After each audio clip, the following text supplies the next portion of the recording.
Eu sou Moacir Toledo, médico. Quero conversar com você sobre o uso dos medicamentos, como que a gente chegou nisso, como que a indústria farmacêutica opera, coisas que vocês não vão ouvir falar nas mídias, porque justamente os fabricantes de medicamentos são grandes anunciantes das redes de TV e rádio. Estas coisas não se noticiam ali. Infelizmente, a gente tem alguns autores que já trabalharam para a indústria conhecem profundamente essa questão de publicações, pesquisas e trabalhos científicos, e eles acabam ganhando autoridade, notoriedade, acabam rompendo com a indústria e nos revelam esses assuntos. Eu vou trazer para vocês aqui passagens, né? Vou fazer uma sequência, fazer uma playlist, né, de vídeos comentando. Quero tentar comentar todo esse livro, evidentemente fazendo uma introdução aqui, começando, e vou seguir cada capítulo falando que tem diferentes espécies medicamentosas, e nesse livro estão colocados vários casos onde a indústria não é suspeita, mas que ela foi flotada, adulterando estudos e lançando medicamentos com bases em, vamos dizer assim, falsificações, em mentiras, e isso ela foi processada e condenada a pagar indenizações, mas sempre o lucro supera em muitas vezes o que ela pagou a indenização, então acaba que o crime ainda compensa e eles não têm isso divulgado, porque, como eu disse, eles são talvez dos principais anunciantes das redes de mídias, assim como a indústria alimentícia, que nos vende muita porcaria também, e isso acaba não sendo divulgado para as pessoas. E a gente, na inocência, muitas vezes, até enquanto médico, porque nós contam mentiras, a gente acaba repassando essas falsas verdades, essas falsas premissas que a gente um dia também acreditou. Eu estou deixando aqui minhas redes sociais para você seguir. E, por favor, dá teu like logo no vídeo. Se você gostar, você vai esquecer. Se você não gostar, você volta lá e dá o dislike, se for o caso. E, por favor, pode deixar as suas experiências, seus comentários aqui na área pertinente para a gente enriquecer esse assunto. Eu vou mostrar na minha tela algumas passagens do livro para a gente comentar melhor sobre isso. Guerreiro 4 aqui. Aqui tem a capa do livro Medicamentos Mortais e Crime Organizado. Como a indústria farmacêutica corrompeu a assistência médica. E aqui o crime organizado seria toda a organização de pesquisa e propaganda e vendas da indústria. Mas vamos, por favor, deixar claro uma coisa aqui.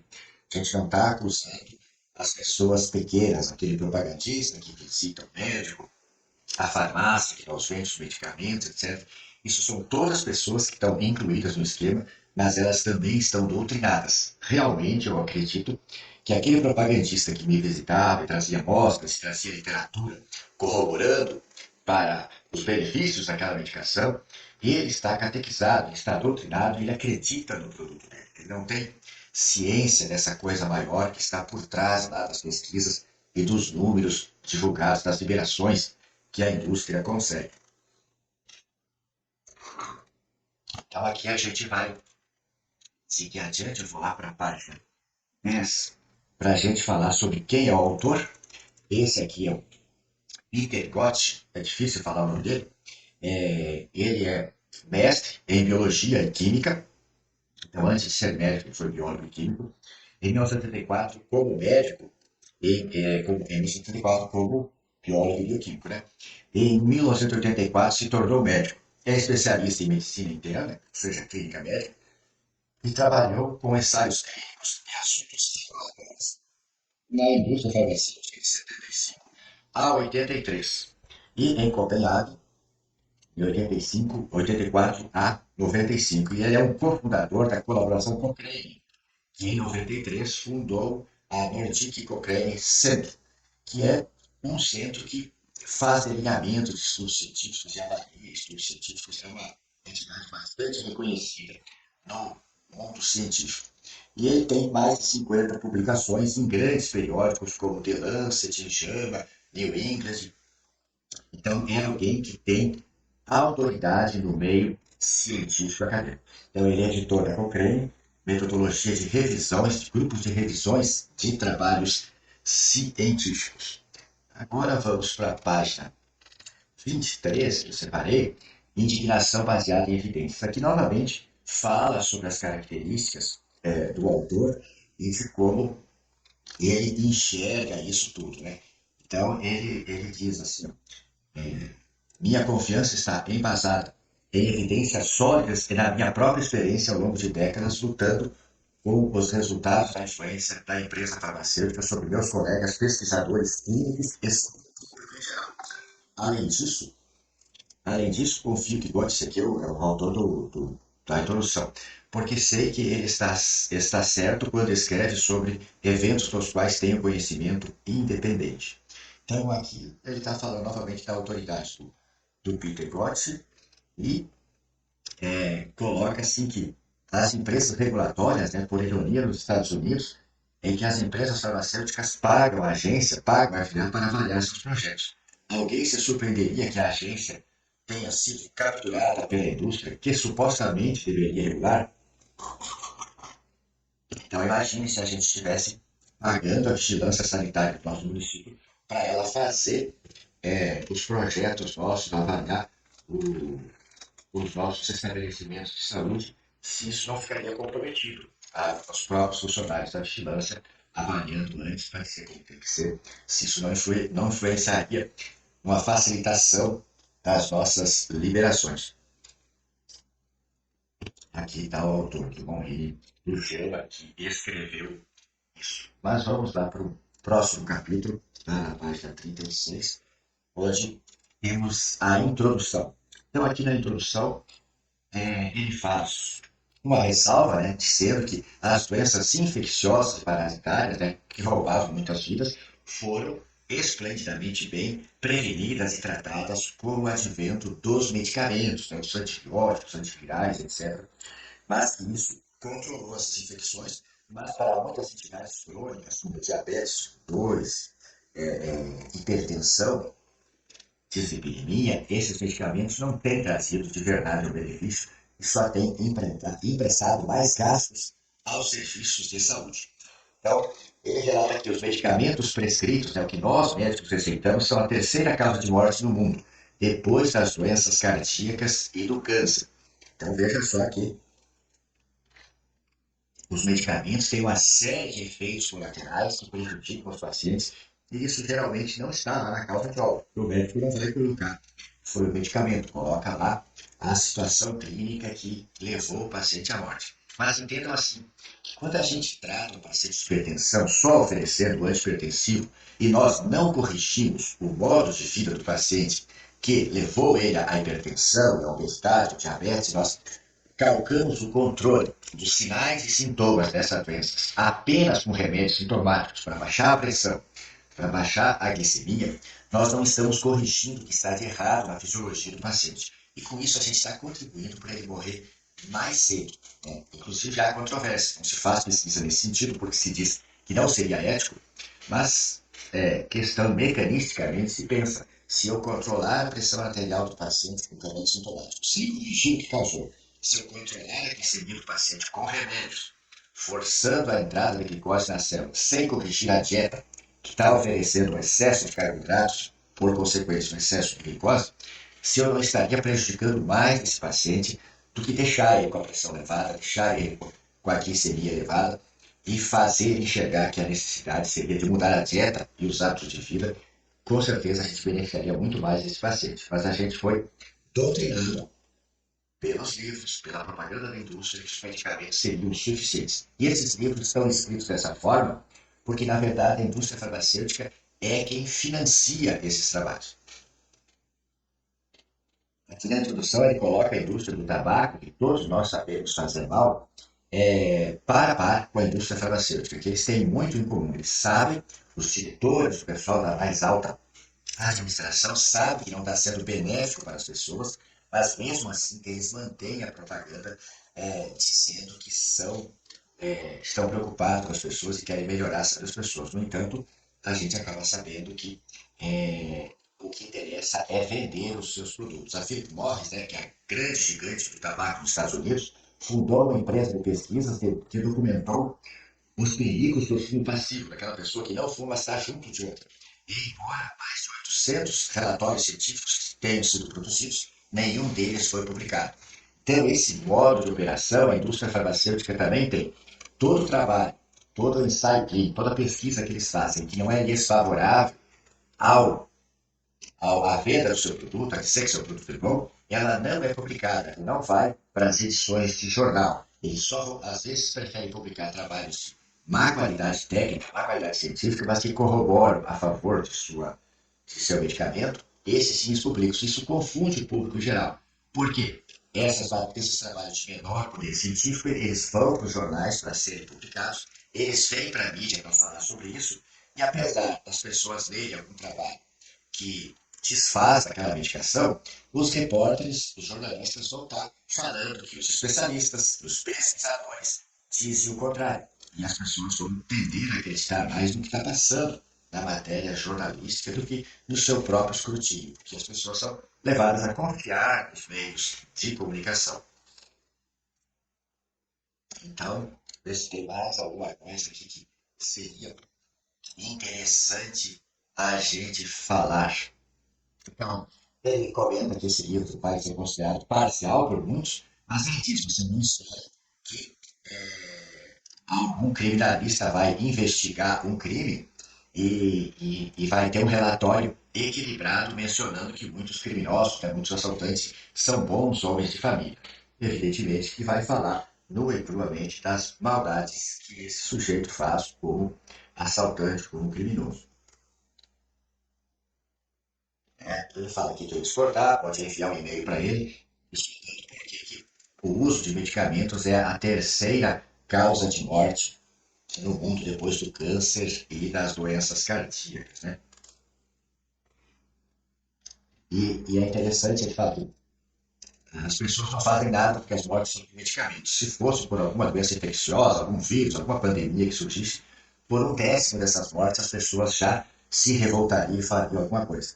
E fala do legislador, né? O legislador sofre lobby da indústria e eles não conseguem fazer leis que realmente regulem a indústria. Em outro ponto do livro ele fala que as agências reguladoras como a Anvisa, a FDA, elas acabam liberando a venda, a comercialização de certos medicamentos na base da confiança. Como assim na base da confiança?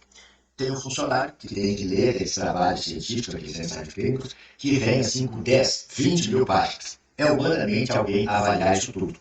Então, eles, na base da confiança de que a indústria sabe que se o medicamento der ruim, for ruim e prejudicar as pessoas, ela vai ser processada e pagar indenizações. Então, é na base da confiança de que a indústria não vai dar prejuízo, é que é canetada a liberação diante dos relatórios que a indústria apresenta pedindo. Então, é a própria indústria que quer vender seu produto, que produz seus relatórios, faz suas conclusões, apresenta para a agência reguladora, que na verdade não regula, apenas libera e vai ser comercializado. Mas isso tem mudado, as pessoas estão ficando mais conscientes, né? Então, teve uma pesquisa aqui que se perguntou para 5 mil tabaqueiros sobre como classificaria no nível de confiança 51 empresas. E a indústria farmacêutica ficou em penúltimo lugar, né? Superando somente as empresas de conserto de automóveis. Pesquisa nos Estados Unidos mostrou que em 1997, 79% do cidadão norte-americano confiava na indústria. E isso caiu para 25% em 2005. As pessoas com a internet, que cresceu muito a partir do ano 2000, as pessoas têm tomado mais conhecimento. E é importante a gente pensar aqui a diferenciação entre medicamento e suplementos. Né? Medicamentos ou remédios são substâncias, né, que são estranhas ao corpo humano, são estranhas à natureza, geralmente são fabricados cheios de reações químicas, até de derivados do petróleo. São substâncias estranhas que vão entrar no nosso corpo, produzir algum efeito terapêutico e também poderão produzir algum efeito colateral. E o corpo sempre vai trabalhar para retirar essa substância da nossa circulação, por isso que ele fica sempre repondo, e por isso, com esse efeito colateral, ela pode nos causar mal.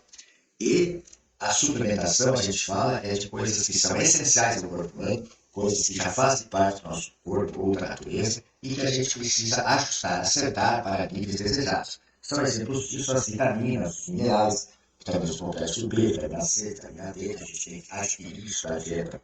E não está conseguindo adquirir por causa da dieta industrial, a gente pode suplementar essas vitaminas, minerais, como magnésio, zinco, etc. E também os hormônios, que são também substâncias vitais, mas que a gente não adquire na dieta, sim, as nossas glândulas têm que produzir. Por nosso envelhecimento ou por causa de algumas doenças, como a tireoidite, a gente pode ir perdendo a função da tireoide, a gente precisa suplementar, a gente precisa modular, precisa repor esses hormônios que estão em falta para a gente funcionar direito. Isso é absolutamente diferente do medicamento. Então, estar tomando várias pílulas, por exemplo, às vezes a pessoa não toma nem o medicamento, que são todos suplementos, mas as medidas de vida saudável, como sono bom, controle de estresse, atividade física e dieta mais orgânica, mais natural, com alimentos de verdade, evitando os produtos industrializados, que a pessoa também está se tratando. Pode estar tomando várias pílulas ou cápsulas, mas não está tomando remédios da indústria farmacêutica. Por isso, eles não estão submetidos a todos os riscos. Né? Em 2014, tem um trabalho, não tenho aqui para mostrar, assim que saiu um livro publicando uma grande análise, uma meta-análise que foi feita nos últimos 30 anos, que se documentou 0 mortes por uso de suplementos nutracêuticos no mundo, enquanto medicamentos é a terceira causa de morte. Então, adiante, a gente vai chegar em outro capítulo e nós vamos comentar um a um para a gente conhecer mais sobre esses problemas da indústria, construções de informática. Então, aqui para diante vai ter vários capítulos que vão falar de como a indústria foi pega em certas situações e foi processada. Então, a gente chegou até a introdução, né? Então, vai ter capítulos falando das mortes causadas pelo instalador de asma, né? Das pesquisas, várias pesquisas duvidosas, né? Como que ela manipula os números da pesquisa para favorecer os medicamentos, né? O maior traficante de drogas, Roche, né?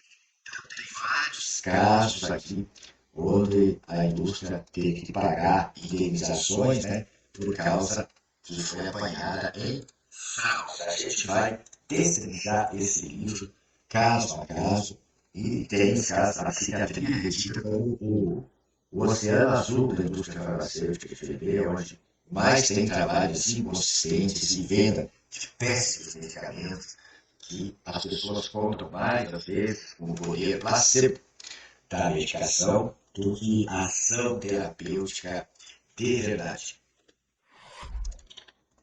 Então, voltamos aqui para nós finalizarmos. Eu peço que vocês se inscrevam aqui no canal para vocês acompanharem. Eu vou fazer periodicamente ao longo dos próximos dias aí, fazer essa análise desse livro junto com vocês. Para quem quiser comprar esse livro, tem a venda na internet, procurando aí no meu site.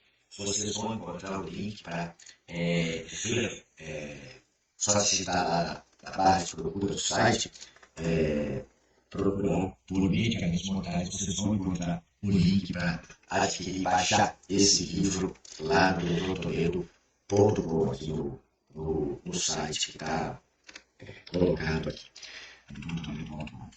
Então, aguardo seus comentários, dá teu like, encaminha esse assunto para quem está sofrendo com efeitos colaterais das medicações ou não está tendo resultado e pensa que existe só essa chance de tratamento com medicamentos. Mas, na verdade, nós temos a chance de nos tratar com medidas comportamentais, dietéticas e suplementações nutracêuticas e hormonais, fugindo do equilíbrio das medicações quando elas não nos trazem benefícios. A gente precisa encarar os medicamentos só como um controle sintomático daquilo que a gente está sofrendo, mas o que vai nos resolver, vai nos curar, nos afastar dos sintomas da doença, é a gente corrigir a nossa fisiologia, corrigir nossos hábitos de vida para afastar a causa das doenças. Muito obrigado, será e até o próximo vídeo.